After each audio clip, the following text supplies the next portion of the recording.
there started to be a conversation amongst social media, right? Where it was like, well, women don't have anything to offer besides servitude and sexual relations. And I think a lot of women then started saying, okay, because you got to think about it. That conversation started of, what do you bring to the table? And when women started just being like, myself, people were responding with, that wasn't enough.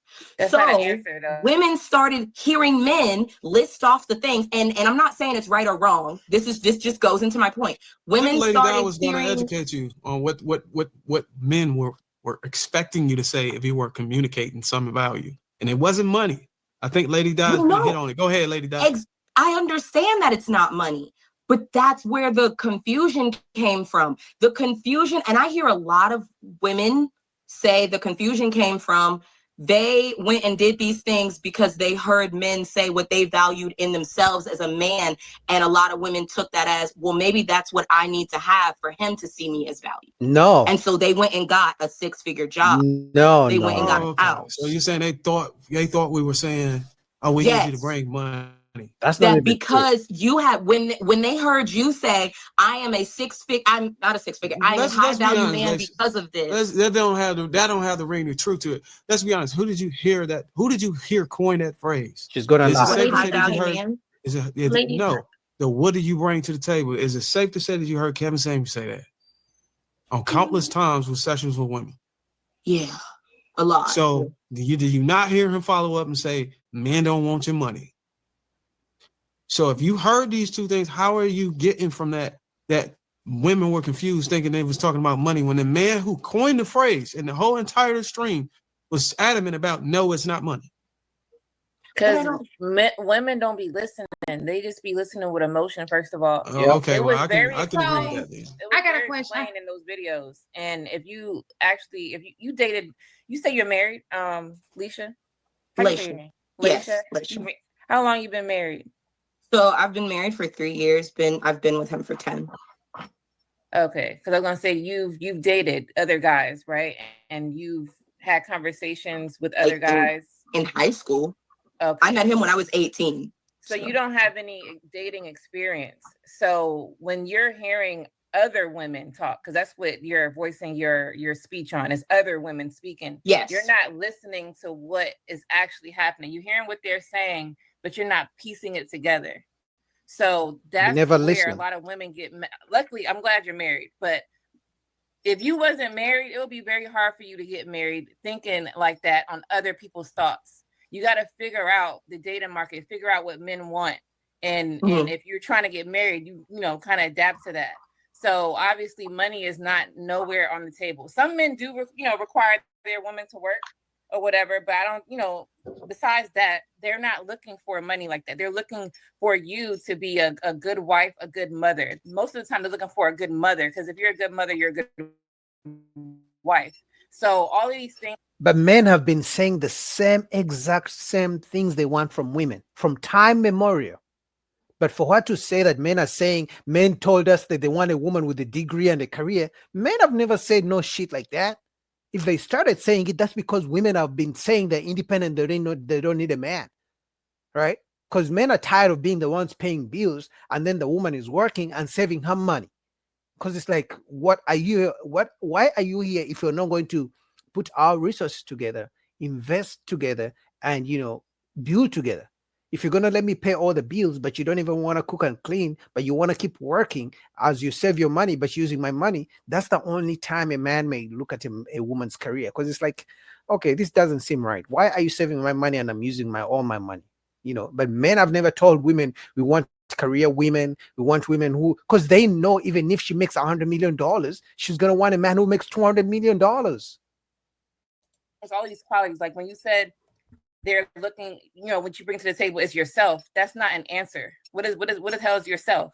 I can put myself there. Okay, what am I going to do? Because people that are stay-at-home moms and housewives, there's some of them that don't do shit at the house. They just literally sit there, watch TV. The kids be running around or probably at fucking daycare or something like that. And the man come home, there's no cooked food, the house is not clean, they're not clean, their hair is not brushed. There'll be a whole bunch of stuff going on. So bringing yourself to the table is not anything. You have to bring more value. What is value? Well, you got to ask your man that. You got to be an ask the man what the value is, and then you do that if you want to be with him. That's how that works. Let's go ahead and get Shannon there. So I love how the Black community thinks that people ain't in a two working household. Y'all got men taking care of the whole household, like it's the majority. I know some of you are blessed in that area, but in most Black households, 2 people bring home the income. The last I checked, right? So, and that's I just wanted to get out of La La Land right there. But I understand what you're saying. Like, you're right. I think there's a time to be at home and a time to be, to be present at home and a time to be at work. Unfortunately, I'm a teacher. I grade papers at home. I have lesson plans. I have to have parent-teacher conferences at home. Do I say F them kids and don't do it? You know what I'm saying? But y'all's kids rely on me, right? So, I mean, unfortunately, that's just not the reality in some people. Like, if you are a business person and it's about greed and all that kind of stuff, I get it. But I think that does happen compromise is important. You being with a partner who understands, like, look, I got a tutoring session. I got a kid who's falling behind. I told the mom I tutored the kid, and your partner sometimes, of course, you don't want it to be all of the night, but there may be a little time outside of work that you have to do those things, especially if it's a 2-income household. You understand what I'm saying? So you're missing it though. Like, I mean, I agree with that most people are average. That's number one, which means the average people who are married, more than likely, they're both going to be working and more than likely, they're both going to be contributing to the household. But what we have to look at is the fact that even in those average households where they both contribute, usually the man contributes more because it's innate that the man wants to provide more for the family, right? Especially if he knows that the wife takes care of the kids. So if the wife is going to do 30, let's even say she does 40 hours, usually the man is going to strike for maybe 60 hours, right? So he's going to pay the big bills like mortgage and things like that. That's number one. Number two, we can also not act like as if women are out here not refusing to marry average men. The days of women wanting an average man and let's build together, she brings them money and he brings them money, women are saying that's not a good deal anymore. They want men to come and literally pay all their bills. So if right now she's paying all her rent, paying for her nails, paying for the hair, she expects the man to come in and take care of all her bills. She wants to just work and save her money for a rainy day for herself, not for the family. You know what I mean? So yes, are there marriages where it's 50-50 or something like that? Yeah, but these days women more and more are saying they're tired of building with a man. They don't want to be Bob the Builder. Well, we agree that you need 2 incomes or whatever in a lot of these cases. But the scenario that we were talking about is a woman who a husband had figured it out and he wants to go into his own business.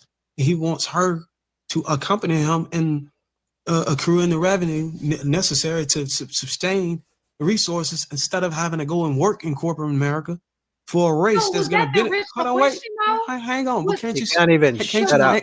Hold on, can't you see how if a man is put in this situation and he's been everybody's on his back saying y'all don't create generational wealth, but he's got an opportunity to pull the resources on their own as man and wife so that they can pass an inheritance down instead of working for the man outside of the home. We can take it and we can go and grow our crops, do whatever, open our own practice and be able to pass the whole practice down to our kids. But then you got a woman who says, no, fuck that. I want to go work for the man. And that man is passing his practice that she worked for down to his kids. But when she can work for the practice that I'll just open up and we can pass our practice. Can't you see how that is bad? That makes sense to the man and that makes sense in general. But to the women, it doesn't make sense because if they're staying home, they look at it as slavery, even if the man is paying 100% of the bills. You guys see the Steph Curry and the Aisha Curry thing. She's out here embarrassing him, talking about, oh, I'd never wanted to be married. Oh, no, I didn't want to have kids. You know, she wants to be her own person. Like the man makes $200 million. He pays for everything. She gave her the life most women want, and she's complaining it's not enough. So that means it's not that they just want a man who's a provider. They literally believe that staying home and having them, in the beginning, they want a man who's a provider, pays for everything. But then if you do, then they start to say, you're controlling. Oh, I don't feel like I'm my own self. Oh my God, I need some independency. I need to have a career. Oh my God. Like, it's exhausting to men, man. Women need to be a man for one day and out here in the dating streets. I'm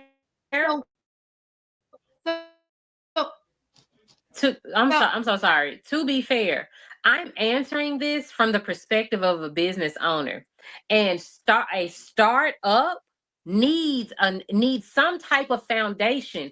And me staying at a job because he wants to open up a practice is going to help us as this business grows.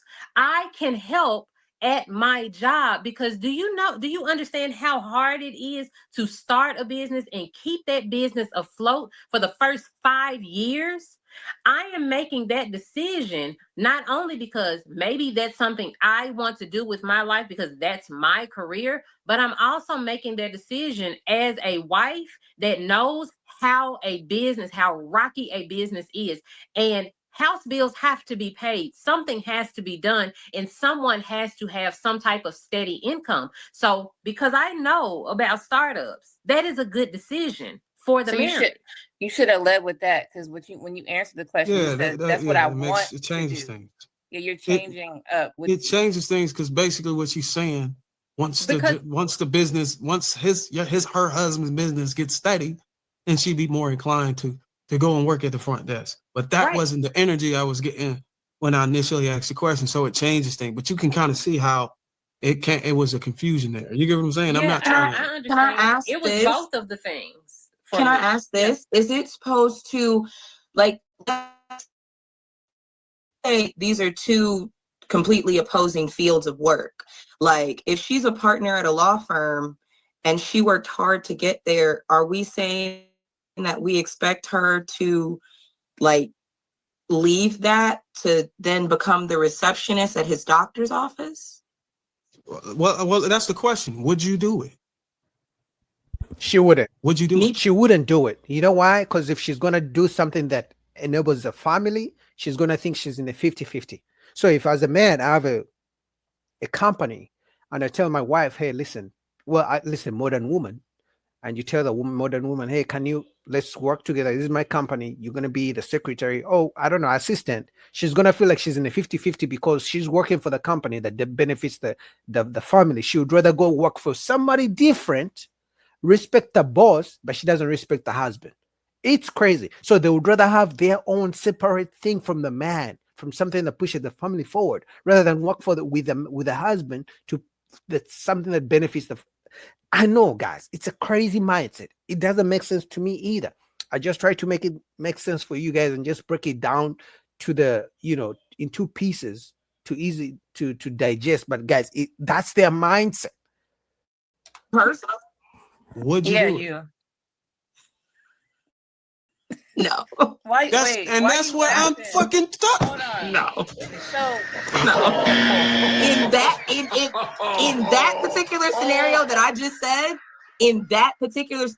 just said, right? I want to also clarify, when I think of somebody saying, like, I am a partner at a law firm, okay? That means now you own a percentage of the company, right? Yeah, and my name is on that door, and I took years of schooling. It's obvious that this is a part of my passion. I really wanted to go and do that. To then step out of that, out of my passion to be a receptionist. Let's play. Hold on, let's play the game. How much of a percentage of the partner? How much of a percentage of the company do you own, or the firm do you own? Let's just say 30%. They put you on at 30% ownership. Partner. Yeah, I was gonna say probably like 30, because usually it's like what, 3 names on the door at one time. Well, yeah, you sell your 30%. You take that 30% revenue or whatever, and you put that in your husband's business, and now you can scale. Now y'all got a family-owned practice or whatever the hell it is, and now y'all got generational wealth for your family. Isn't that better to work with your husband than somebody else? It's not better to them. They would rather work for somebody different. They would rather have a boss rather than work for the husband to support the family. But think about it. Where is this mindset going to end up? Have you guys even seen that thing? I think I've seen it on social media that women respect their bosses more than they respect their husbands. That the boss would literally tell a woman to make him a coffee, she will run, right? And then when the husband tells her to make him a sandwich, she will say, I'm not your slave. I know, guys. Crazy. Crazy, crazy. All right, let's go to the next video.